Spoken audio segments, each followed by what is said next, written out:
Attention, une phrase va défiler sur cet écran. Répétez. Vous ne voulez toujours pas répéter? Si. Le jour où ton oral d'examen de français se passera comme ça, tu pourras t'inquiéter. Mais en attendant, no stress. Ce n'est pas une machine qui va t'interroger, c'est un prof sympa qui veut te voir réussir.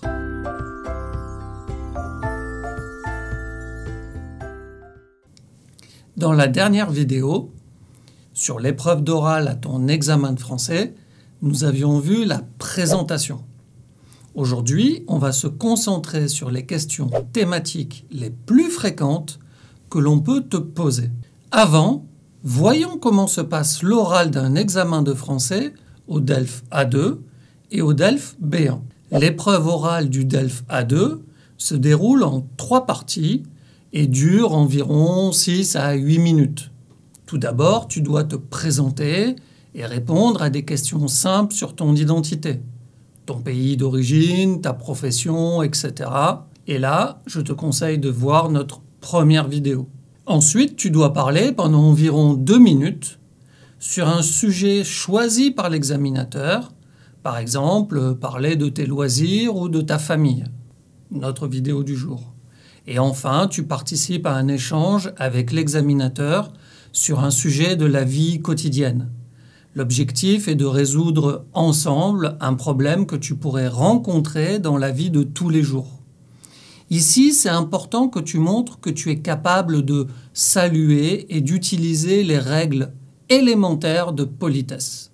L'épreuve orale du DELF B1 se déroule également en 3 parties, mais dure un petit peu plus longtemps, de 12 à 15 minutes. Dans la première partie, toujours la même chose, le candidat doit se présenter, vidéo numéro 1, et parler de ses expériences personnelles, de ses centres d'intérêt, de son travail ou de ses études. Dans la deuxième partie, il doit faire une sorte de jeu de rôle avec l'examinateur. Tous les sujets ont un rapport avec une situation que l'on peut rencontrer réellement dans la vie quotidienne. Organiser des vacances avec un ami, faire une réclamation à l'hôtel, etc. Et dans la dernière partie, le candidat doit participer à un débat avec l'examinateur sur un sujet donné qui aura été préparé juste avant. Le candidat exprimera son point de vue en argumentant ses opinions. Mais l'oral de ton examen de français peut aussi se passer à ton école ou à ton université. Et là, tout dépend de ton professeur et du programme. Mais il est quand même très fréquent que les questions thématiques que l'on va voir après soient proposées par les professeurs. N'oublie pas que dans le petit PDF bonus, viens voir. Dans le petit PDF bonus, tu trouveras la synthèse de la vidéo et des exercices avec la correction pour t'entraîner à préparer au mieux l'oral de ton examen de français. Télécharge-le tout de suite, le lien est en dessous dans la description. Et si tu aimes la vidéo, bien pense à mettre un like, à t'abonner et à écrire un commentaire. C'est très important car ça nous aide beaucoup. Quelles sont les compétences nécessaires pour réussir l'oral de ton examen de français? On peut dire qu'il y a 4 grandes compétences que tu dois travailler. La première, c'est la compréhension orale. C'est-à-dire que tu dois être capable de comprendre des questions simples et des consignes que va te donner l'examinateur. La deuxième, évidemment, c'est la production orale. Tu dois être capable de t'exprimer de manière claire, cohérente, sur des sujets courants et de participer à une conversation simple. La troisième, c'est ta prononciation. Tu dois être capable de prononcer correctement les sons du français et de te faire comprendre facilement par ton interlocuteur. Et la quatrième, c'est évident, la grammaire et le vocabulaire. Il faut que tu sois capable d'utiliser des structures grammaticales simples et d'enrichir ton vocabulaire sur les thèmes courants de l'examen. Voici alors quelques conseils pour te préparer au mieux à l'oral de ton examen de français. Premier conseil, pratique la production orale en français régulièrement. Ça veut dire parle français avec des amis, avec des professeurs ou avec d'autres étudiants pour t'habituer à t'exprimer en français. Alors je sais que ce n'est pas facile. Dans ton pays, c'est peut-être difficile de trouver des gens avec qui parler français.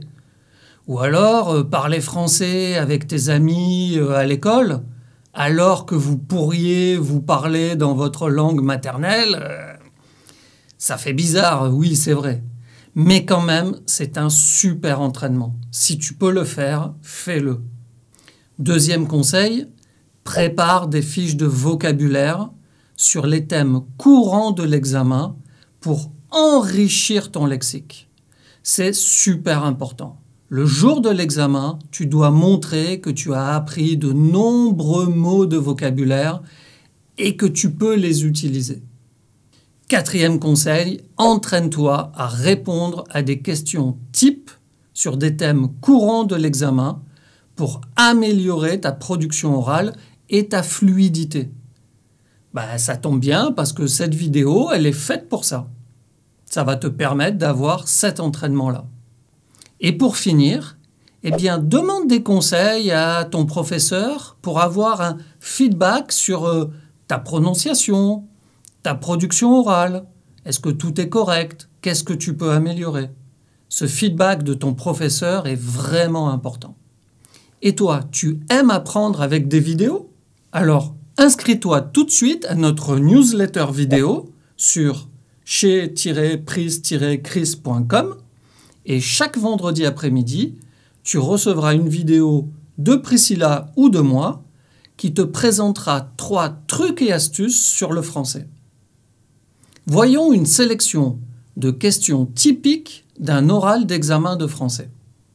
Je te rappelle que tu les retrouveras dans le petit PDF bonus. Sur le thème de la famille. Parle-moi de ta famille. As-tu des frères et des sœurs? Comment s'appellent-ils? Quel âge ont-ils? Comment est ta relation avec tes parents? Est-ce que tu as un animal de compagnie? Quel est ton souvenir le plus marquant en famille? Les réponses typiques que tu pourrais apporter. Oui, j'ai une petite sœur qui s'appelle Sophie. Elle a 8 ans. J'ai une très bonne relation avec mes parents. On s'entend très bien. Oui, j'ai un chat qui s'appelle Minou. Il est très très mignon. Mon souvenir le plus marquant en famille, c'est quand nous avons fait un voyage en France l'été dernier. C'était très amusant. Quelques questions typiques sur le thème des loisirs. Qu'est-ce que tu aimes faire pendant ton temps libre? Est-ce que tu pratiques un sport? Lequel? Quel est ton passe-temps préféré? Quels sont les avantages de pratiquer une activité sportive? Est-ce que tu préfères les activités en plein air ou les activités d'intérieur? Même chose, les réponses que tu pourrais apporter à ces questions. J'aime lire des livres et regarder des films pendant mon temps libre. Oui, je pratique le football 2 fois par semaine. Mon passe-temps préféré est de jouer de la guitare. J'adore ça. Les avantages de pratiquer une activité sportive sont nombreux. Cela permet de rester en forme et de rencontrer de nouvelles personnes. Je préfère les activités en plein air car j'aime profiter du beau temps. Quelques questions typiques sur le thème des voyages. As-tu déjà voyagé à l'étranger? Où es-tu allé? Quel est ton pays préféré? Pourquoi? Qu'est-ce que tu aimes faire quand tu voyages? Comment prépares-tu tes voyages? Préfères-tu voyager seul ou en groupe? Voilà ce que tu pourrais répondre à ces questions. Oui, j'ai déjà voyagé en France et en Italie. Mais mon pays préféré est la France car j'aime beaucoup la culture et la cuisine française. J'aime visiter les musées et les monuments historiques quand je voyage. Oui, même si en réalité tu préfères aller à la plage et boire des caipirinhas au soleil, c'est toujours mieux le jour d'un examen d'être sérieux. Je prépare mes voyages en recherchant des informations sur Internet et en lisant des guides de voyage. Je préfère voyager en groupe, car c'est quand même plus amusant de partager des expériences avec d'autres personnes. Sur le thème de la nourriture, quel est ton plat préféré? Pourquoi? Est-ce que tu as déjà mangé un plat exotique? Lequel? Qu'est-ce que tu manges habituellement pour le petit déjeuner? Préfères-tu cuisiner ou manger au restaurant? Est-ce que tu as déjà goûté un plat français traditionnel? Lequel? Les réponses que tu pourrais apporter à ces questions, comme d'habitude. Mon plat préféré est la pizza, car j'aime le fromage et les légumes. Parce que c'est bon. Oui, j'ai déjà mangé du sushi. C'est un plat japonais que j'aime beaucoup. Pour le petit déjeuner, je mange généralement des céréales avec du lait et un fruit. Parfois un petit café. Je préfère cuisiner à la maison car c'est plus économique et on peut cuisiner plus sainement. Oui, j'ai déjà goûté la ratatouille. C'est un plat français traditionnel et plus spécifiquement de la ville de Nice que j'ai beaucoup aimé. Sur le thème des études. Qu'est-ce que tu étudies? Pourquoi as-tu choisi cette filière? Comment sont tes professeurs? Quels sont tes projets d'avenir? Est-ce que tu étudies beaucoup? Combien de temps par jour? J'étudie la médecine car j'aime aider les gens et j'ai toujours été intéressé par le domaine médical. J'ai choisi cette filière car je veux devenir enseignant et j'aime travailler avec les enfants. Mes professeurs sont très très compétents et ils sont toujours prêts à aider les étudiants. Bien joué, tu as parfaitement compris la logique. Faire plaisir à ton professeur qui va donner la note. Mes projets d'avenir sont de trouver un emploi dans mon domaine d'études et de réussir ma carrière professionnelle. Pour ça, j'étudie beaucoup car je veux obtenir de bonnes notes et réussir mes examens.